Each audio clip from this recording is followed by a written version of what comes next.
Hi ಎಲ್ರಿಗೂ ನಮಸ್ಕಾರ. Welcome back to all ಸಂಸಿತರಾಜ್ ಯೂಟ್ಯೂಬ್ ಚಾನಲ್. ಇವತ್ತು ಜನವರಿ 26 ಗಣರಾಜ್ಯೋತ್ಸವ ಆಗಿರೋದ್ರಿಂದ ನಾನಿಬ್ಬರು ಮಕ್ಕಳಿಗೂ ರೆಡಿ ಮಾಡಿ ಮನೆ ಎದುರುಗಡೆ ಇರೋ ಗೌರ್ಮೆಂಟ್ ಸ್ಕೂಲಿಗೆ ಹೋಗಿ ಸ್ವಲ್ಪ ಫೋಟೋ ಶೂಟು ಹಾಗೆ ಒಂದಿಷ್ಟು ವೀಡಿಯೋಸ್ನ ಮಾಡ್ಕೊಂಡು ಬಂದ್ವಿ.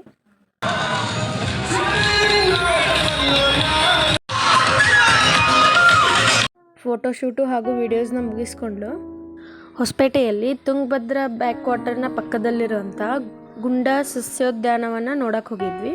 ಬೆಂಗಳೂರಿಂದ ಹೊಸಪೇಟೆಗೆ ಬರುವ ಹೈವೇ ರೋಡ್ನ ಪಕ್ಕದಲ್ಲಿ ಈ ಪಾರ್ಕನ್ನು ನಾವು ನೋಡ್ಬೋದು. ಹಾಗೂ ಇದನ್ನು ತುಂಗಭದ್ರಾ ಜಲಾಶಯ ಪಕ್ಕದಲ್ಲಿಯೇ ಕಾಣ್ಬೋದು. ಇಲ್ಲಿಗೆ ಸಾಕಷ್ಟು ಜನ ಬುತ್ತಿ ಮಾಡಿಕೊಂಡು ಮಕ್ಕಳೊಂದಿಗೆ ಕಾಲ ಕಳೆಯೋಕ್ಕೆ ಬರ್ತಾರೆ. ಹಾಗೂ ಇಲ್ಲಿ ಮ್ಯಾರೇಜ್ ಪ್ರೀ ವೆಡ್ಡಿಂಗ್ ಶೂಟ್ ಹಾಗೂ ಫೋಟೋಶೂಟ್ ಆಮೇಲೆ ಹಲವಾರು ವಿಡಿಯೋಗಳನ್ನ ಮಾಡ್ಕೊಳಕ್ಕೆ ಇಲ್ಲಿಗೆ ಬರ್ತಾರೆ. ನಾನು ಕೂಡ ಇವತ್ತು ನನ್ನ ಮಕ್ಕಳನ್ನ ಕರ್ಕೊಂಡು ನನ್ನ ಪೇರೆಂಟ್ಸ್ ಜೊತೆಗೆ ಈ ಗಾರ್ಡನ್ನ ನೋಡೋಕ್ಕೆ ಬಂದಿದ್ದೀವಿ.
ನೀವಿಲ್ಲಿ ನೋಡ್ಬೋದು ಜನರು ಹೇಗೆ ತಮ್ಮ ಮಕ್ಕಳೊಂದಿಗೆ ಖುಷಿಯಾಗಿ ಟೈಮ್ ಸ್ಪೆಂಡ್ ಮಾಡ್ತಾ ಇದ್ದಾರೆ.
ಎಲ್ರಿಗೂ ಈ ವಿಡಿಯೋ ಇಷ್ಟವಾದಲ್ಲಿ ನಮ್ಮ ಚಾನಲ್ನ ಸಬ್ಸ್ಕ್ರೈಬ್ ಮಾಡಿ, ಲೈಕ್ ಮಾಡಿ, ಕಮೆಂಟ್ ಮಾಡಿ ಹಾಗೂ ಮಿಸ್ ಮಾಡದೆ ಬೆಲ್ ಬಟನ್ನ ಕ್ಲಿಕ್ ಮಾಡಿ.